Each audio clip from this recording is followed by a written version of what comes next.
Guys,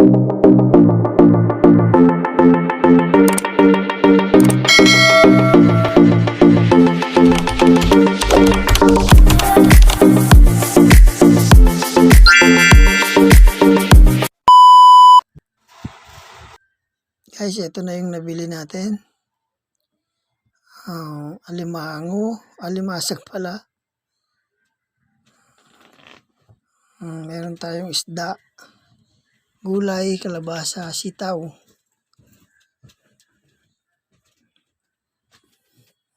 Tataba ang alimasag. Kahit na tayo ng bawang.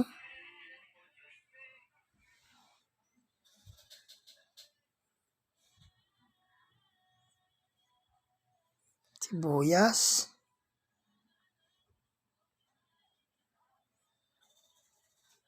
Luya. Kayatin na natin sabay-sabay.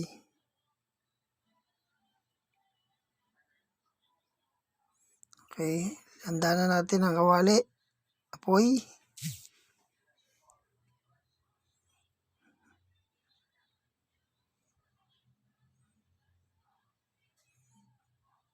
Lagyan na natin ng mantika.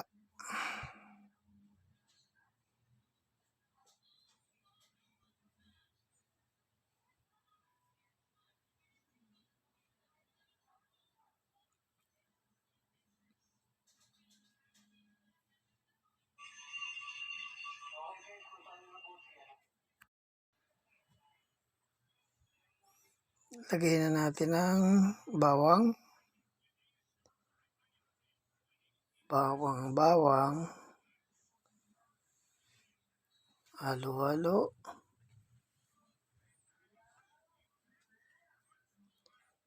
Sunod natin ang sibuyas.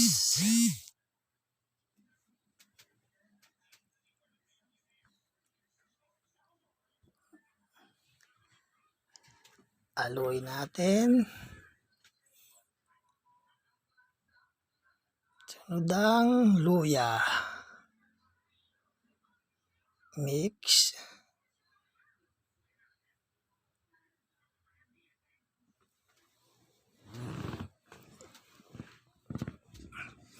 Mahirap mag-video habang nag-halo. Okay, lagay na natin yung gata. Hayaan lang natin siyang kumulo. Hayaan natin siyang marang magmantika. Iwan lang na siya dyan. Lagyan natin siya ng kaunting asin, paminta,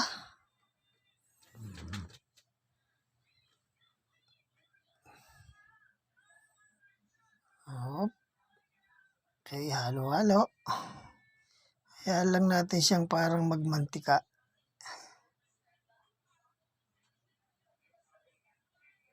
Kaya tinan muna natin ang mga gulay.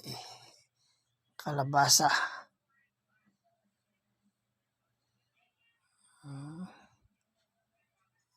Hiwa.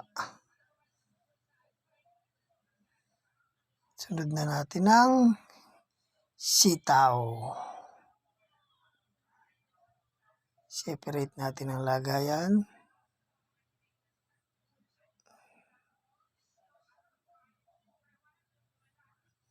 Okay, ilagay na natin ang sitaw. Huwag muna natin siyang masyadong haluin. Hayaan lang natin siyang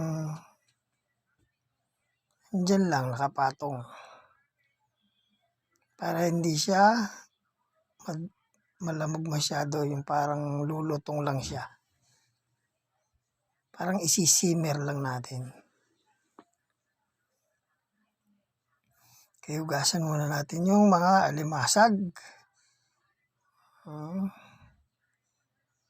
Isa-isa, saksakin doon sa may tiyan. Hindi ko alam kung bakit ganito, basta nasanay na ng ganito. Patay na, pinatay pa.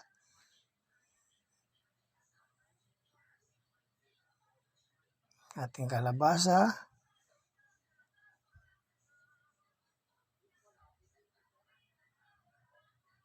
Okay, mukhang okay na siya. Natin, medyo kumakapit na siya. Medyo nagmantika na yung ating gata.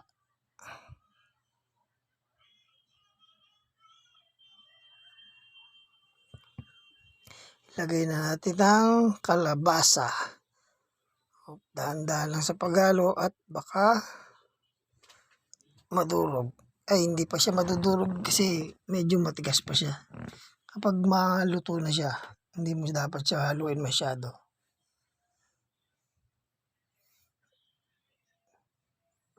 Okay. Hayaan muna natin kumapit yung gata sa kanya. Takpan. Okay na siya.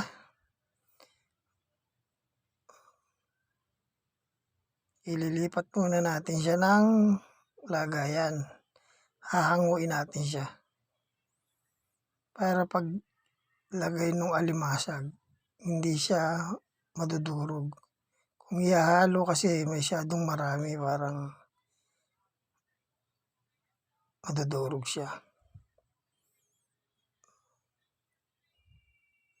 Separate muna natin.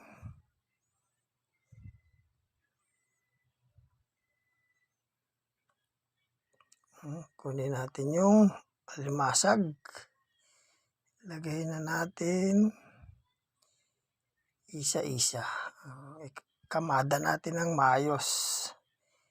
Yan.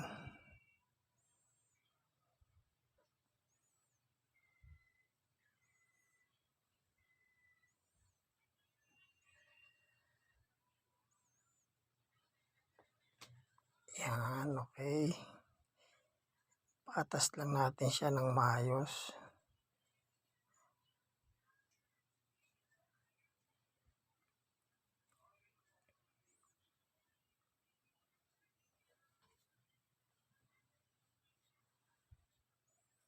Okay, last one. Lagay na natin yung isang gata. Bali, dalawang gata. Yung unang gata, ginamit natin sa gulay. Pangalawa, dito sa alimasag.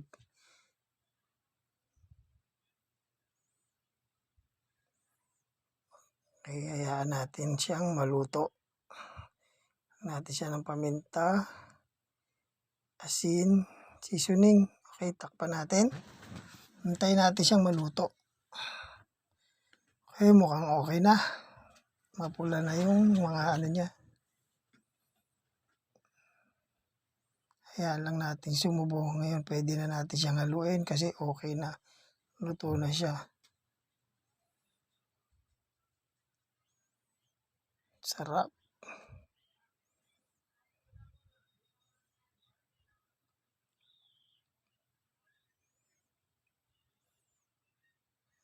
Kung kasama yung gulay kanina, medyo mahirapan tayong haluin.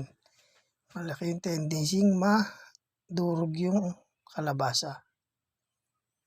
Ngayon natin ilalagay yung gulay. Pagluto na yung alimasag natin, ilagay na lang natin sa ibabaw. Okay, ilagay lang siya dyan. Wala.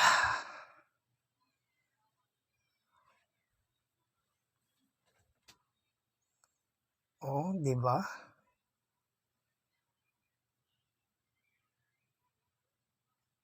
Okay na siya. Kainan na. Lagyan natin ang sili. Okay. Ang aming ginataang alimasag with gulay. Alright!